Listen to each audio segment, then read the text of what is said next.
Sumainyo ang Panginoon. At sumaiyo rin. Ang mabuting balita ng Panginoon ayon kay San Mateo. Papuri sa iyo, Panginoon. Noong panahong iyon, umuwi si Jesus sa kanyang bayan at nagturo sa kanilang sinagoga. Nagtaka ang mga nakarinig sa kanya. Sabi nila, "Saan kumuha ng karunungan ang taong ito? Paano siya nakagagawa ng kababalaghan? Hindi ba ito ang anak ng karpintero? Hindi ba si Maria ang kanyang ina at sina Santiago, Jose, Simon at Judas ang kanyang mga kapatid na lalaki? At dito nakatira ang kanyang mga kapatid na babae, hindi ba? Saan niya natutunan ang lahat ng ito?" At ayaw nilang kilanlin siya. Kaya't sinabi ni Jesus sa kanila, ang propeta ay ginagalang kahit saan, liban sa kanyang sariling bayan at sa kanyang sariling sambahayan. At dahil sa di nila pagsampalataya, hindi siya gumawa roon ng maraming kababalaghan. Ang mabuting balita ng Panginoon. Pinupuri ka namin, Panginoong Hesukristo. Isang magandang umaga po sa inyong lahat. Ngayon po ay Miyerkules, unang araw ng buwan ng Mayo at atin pong ginugunita at ipinagdiriwang ang kapistahan ni San Jose bilang manggagawa. At sa atin pong narinig na pahayag na mabuting balita mula kay San Mateo ay ipinakilala si Jesus bilang anak ng isang karpintero. Hindi naman po nakalagay dito na karpintero lang, kundi ang sinasabi ng mga tao ay di ba't siya ang anak at ito ay anak ng karpintero. So nawa mas tingnan natin at magnilayan mabuti na kung paano natin dapat pinararangalan, pinahalagahan ang mga biyaya na binibigay ng Diyos sa atin. Ang pagiging karpentero ay isang talento. Hindi po madali o hindi basta-basta yung mag-ukit ka mula sa kahoy, makagawa ka ng mga materyales, yung mga upuan natin, yung mga imahin, o kung ano pa man. Talagang skills, talagang bibihira ang may ganyang talento.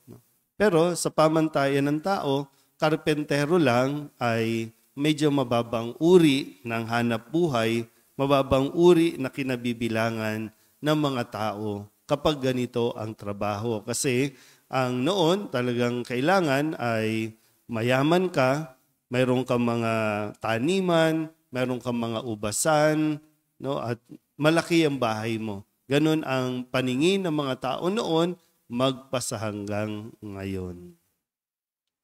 Hindi po nakadepende dun sa status o kaya naman sa uri ng pangalan ng trabaho, kundi kung paano mo binibigyan ng pagpapahalaga at respeto ang iyong ginagawa.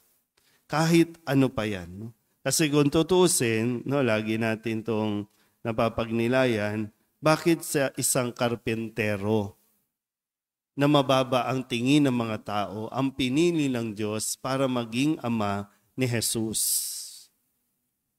Bakit karpentero lang? Pero ulitin ko po, hindi ito karpentero lang. Kasi malaki ang ginampanan ni Jose sa buhay ni Jesus. Kung paano siya matutong kumilos, paano siya matutong magtrabaho din. Yan ay contribution ni San Jose para din sa ating mga ginagawa o sa ating pananampalataya. Kaya sana po sa puntong ito ay tingnan natin kung ano ba nagiging pag-uugali natin sa ating mga ginagawa, sa mga trabaho na lang mismo. Marami sa atin ang Pag nagdarasal, humihingi ng trabaho. Pag nagkaroon naman na ng trabaho, pababayaan ng trabaho. Pag nagkaroon na ng trabaho, hindi ibibigay yung kanyang 100% na pwedeng ibigay para mas umunlad. Kasi, di ba, kapag ang isang tao nagtatrabaho, nagkakaroon siya ng dangal. Pag naghahanap buhay, lalo na pag kumikita na, nagkakaroon siya ng respeto o kaya naman yung pagtingin sa sarili, tumataas din. Kesa doon sa nakatambay, kesa doon sa wala kang ginagawa.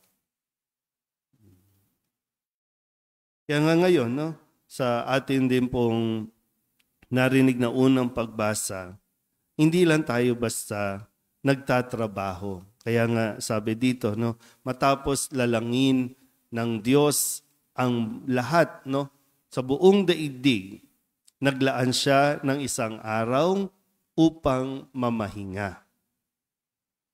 Matapos niyang ipamahala sa mga tao ang lahat, nagpahinga siya. So, yung trabaho o paggawa, mayroon din pong kaakibat na pagpapahinga. At sa pagpapahinga natin, doon natin inilalaan naman ang pagpapasalamat sa buong linggo, sa 6 na araw na paghahanap buhay at pagtatrabaho, deserve ng bawat isa, lalo na ng mga napagod, ang magpahinga. Kasi kung Lunes hanggang Linggo, magtatrabaho ka na para bang wala ka ng pahinga, parang nandoon tayo sa punto na alipin na tayo ng ating trabaho.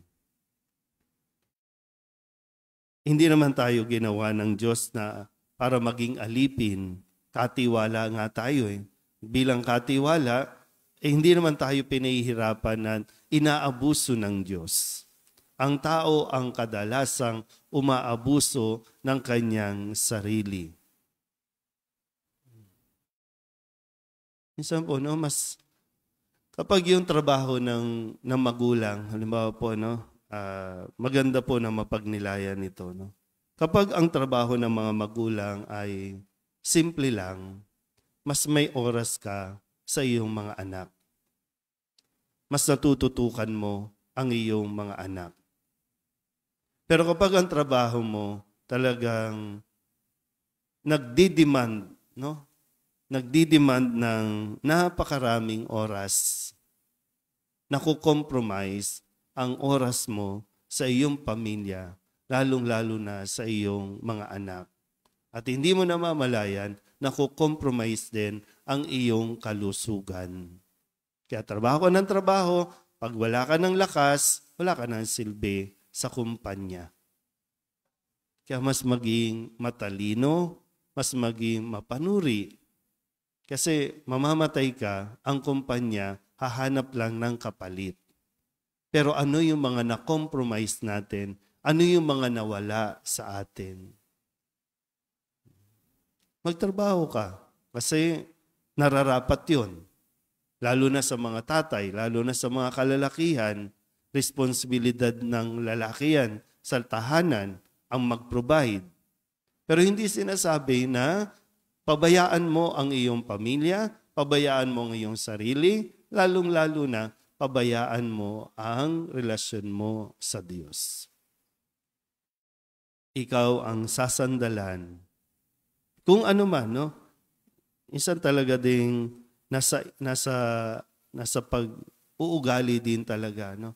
Kahit na karpentero ka lang sa tingin ng mga tao, kahit na vendor ka lang sa tingin ng mga tao, o driver ka lang sa tingin ng mga tao, mas magkaroon ka rin nawa ng oras sa iyong sarili, sa iyong pamilya, at sa ating Panginoon. Amen?